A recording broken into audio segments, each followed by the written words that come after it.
I used to think being a good stepdad meant showing up, filling the gaps left by someone else, being steady, dependable, invisible even. I worked hard, provided, helped with homework, drove to school when Lisa's shifts ran late, sat through recitals and science fairs, all without demanding acknowledgement. Haley, her 9-year-old self back then, shy and bookish, clung to her mother while her father Derek was the fun dad, absent when things got complicated, present when it was convenient. I never tried to replace him. I just tried to be there. 10 years later, Haley was 19, living at home in community college, contributing little more than attitude while I carried most of the mortgage and ran my small electrical business. I didn't drink.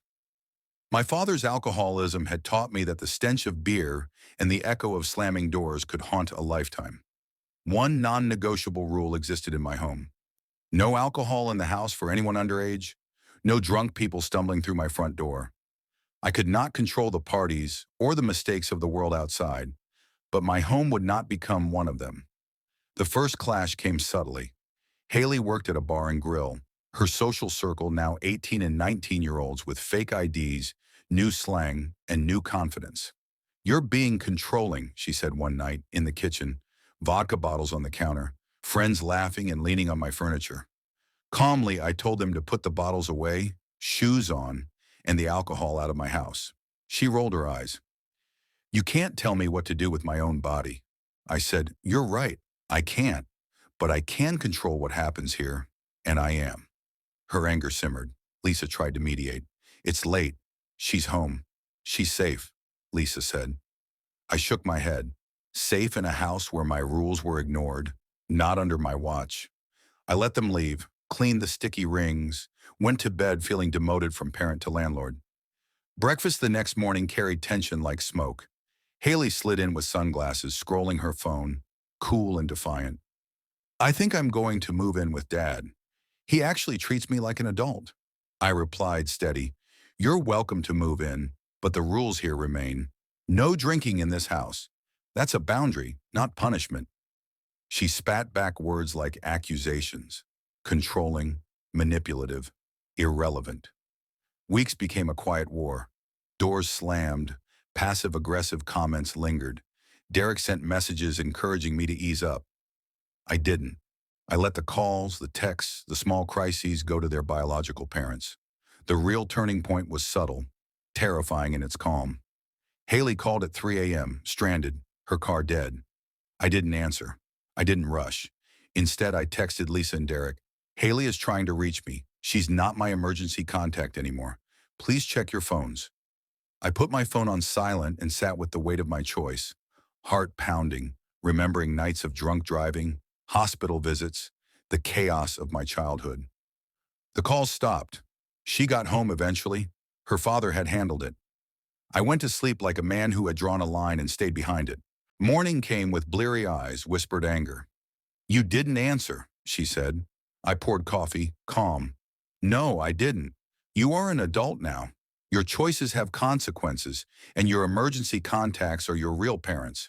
I am not the safety net anymore. You asked for freedom, this is it." Tears threatened, frustration flared, and for a long moment I let her feel it.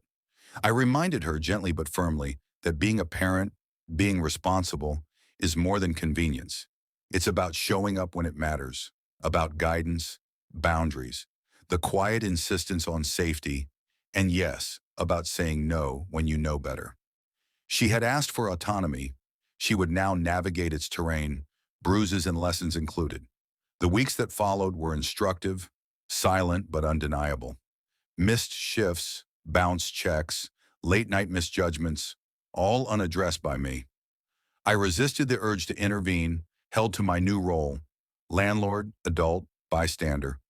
Haley learned the weight of her own decisions. Lisa grumbled, concerned. I remained steady, quiet, firm. I didn't cheer, didn't scold, didn't intervene. I had given her what she demanded, freedom. Freedom is heavy. Freedom is cold. Freedom comes with consequences, immediate and unrelenting. By the time she came to me again, remorse softening her voice, mascara streaked and eyes glassy, the lesson had begun to sink in. "I didn't mean it like this. she whispered. I nodded, soft but unwavering. I know, but I've learned that respect is the foundation of care. You chose your path. I am here in this house, yes, but being here doesn't mean I carry the weight of your missteps. That is now yours to bear, and yours alone. She finally sat, head bowed, silent stretching. A single apology fell, not just for the night, but for the years of unseen labor, for the love she dismissed as control, for the parents she refused to acknowledge as such. And in that quiet, cinematic moment, I realized the paradox of love and limits.